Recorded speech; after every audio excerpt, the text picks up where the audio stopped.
Saudara, kita lanjut ke wajah yang kelima. Wajah yang kelima adalah Jokowi adalah pendebat yang sangat hebat, tetapi dengan dirinya sendiri. Sangat sering kita mendengar pernyataan Jokowi dari satu waktu ke waktu yang lain berbeda, bahkan bertentangan. Jokowi adalah orang yang pandai berbalas pantun, tetapi bukan dengan orang lain, melainkan dengan dirinya. Orang lain mengatakan itu kebohongan. Ya, barangkali saya punya cara untuk merumuskannya dengan cara seperti ini. Menurut hemat saya, itulah yang terjadi ketika dengan tegas Jokowi mengatakan bahwa anak-anaknya dan keluarganya tidak akan terlibat di dalam politik. Yang terjadi kemudian dengan sangat segera politisasi keluarga Jokowi terjadi. Pada tahun 2020, anaknya terpilih menjadi wali kota Solo. Pada tahun yang sama, menantunya terpilih menjadi wali kota Medan. Dan kemudian dikuatkan dengan pernikahan Hidayati, adiknya, dengan Anwar Usman, ketua MK, yang di kemudian hari melahirkan skandal putusan nomor 90 tahun 2023. Ada yang mengatakan, loh, ini demokrasi, mereka dipilih. Saudara, dalam demokrasi sebelum orang dipilih, orang ditunjuk dulu untuk jadi kandidat. Keterlibatan presiden sudah dibuka oleh banyak sekali orang tentang pencalonan Bobi dan pencalonan Gibran. Menurut hemat saya itu menunjukkan bahwa ada cawe-cawe ketika proses election atau pemilihan belum berlangsung. Jadi ini jelas pelanggaran dan ini jelas nepotisme.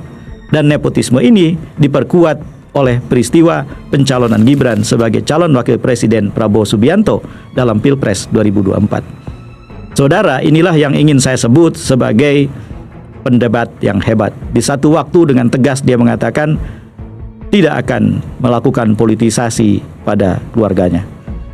Saya ingat di awal ketika Jokowi memimpin sidang kabinet di 2014, pernyataan awal yang dia ungkapkan dalam sidang kabinet itu, saya dengar dari beberapa menteri yang hadir adalah, saudara-saudara menteri, mohon bagi saudara yang menjadi pengurus partai politik untuk menanggalkan jabatan di partai politik itu, untuk mengundurkan diri. Lalu kemudian seorang menteri angkat tangan, kebetulan dia adalah wakil ketua umum satu partai politik, dan dia mengatakan, apakah itu termasuk orang seperti saya yang wakil ketua umum di partai saya? Jokowi tidak menjawab, tapi dia hanya mengulang pernyataannya yang sebelumnya. Ini adalah tanda-tanda baik di mana konflik kepentingan mau dihindari. Lihat apa yang terjadi di periode yang kedua. Semua dibantah dengan terang benderang. Perdebatan di antara Joko dan Widodo terjadi dengan sengit, dan itulah salah satu kehebatan Jokowi. Kita barangkali akan merasa rikuh ketika orang tahu bahwa kita berdebat dengan diri kita di hadapan umum, tetapi Jokowi nyatanya tidak. Saudara, mari kita lanjutkan ke wajah yang keenam. Wajah yang keenam mau saya sebut dengan kalimat tandas, Jokowi adalah pemecah belah yang heroik. Ia angkat misalnya isu politik identitas sebagai framing, sehingga kemudian yang terjadi adalah pengelompokan yang sangat hitam putih dan tegas di tengah masyarakat Indonesia.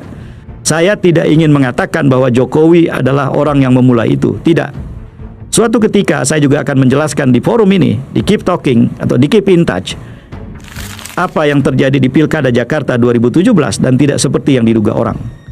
Yang mau saya katakan adalah selepas pemilu tahun 2014, selepas Pilkada Jakarta 2017, dan kemudian berlanjut dengan pemilu 2019, framing itu terus dipertahankan, dan kita dengan gampang bisa menemukan itu dalam pidato-pidato Jokowi.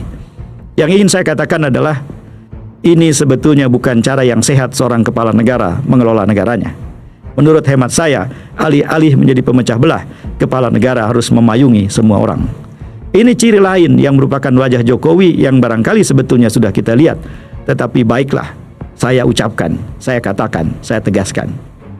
Yang terakhir saudara-saudara, wajah yang ketujuh adalah menurut hemat saya, dengan segala catatan kelebihan, kehebatan, keberhasilan, di mata saya sebagai pembelajar ilmu politik, Jokowi berhasil menjadikan dirinya sebagai despot elektoral.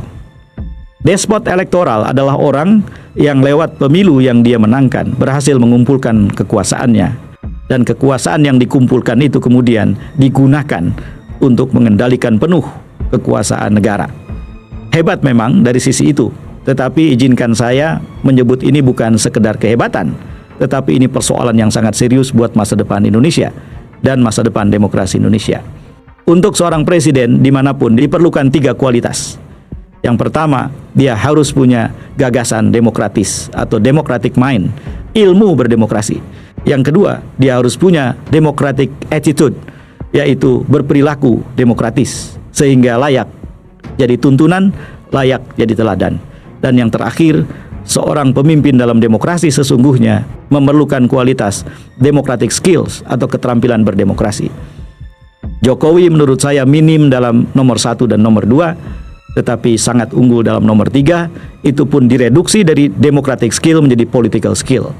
Yang saya lihat kemudian akhirnya bukan seorang political marketer yang berusaha untuk memuaskan pelanggan, yaitu warga negara, tetapi political seller yang berusaha untuk menjual produk saja. Saudara-saudara, agak panjang saya bicara kali ini, mohon maaf, tetapi ini memang harus saya tuntas katakan. Itulah 7 wajah Jokowi. Apa itu Jokowisme? Jokowisme adalah paham yang mengacu, yang meneladani, yang melanjutkan ke-7 ciri kepemimpinan itu. Siapapun yang jadi presiden Indonesia selepas ini tidak boleh menjadi pelanjut Jokowisme. Indonesia punya satu pekerjaan rumah yang sangat besar, dan sebagai warga negara, saya ingin tegaskan, saya ingin ikut menunaikan pekerjaan rumah itu. Pekerjaan rumah itu adalah menghentikan Jokowisme. Saya F. Saifullah Fatah, wallahul muwaffiq ila aqwamit thoriq. Assalamualaikum warahmatullahi wabarakatuh.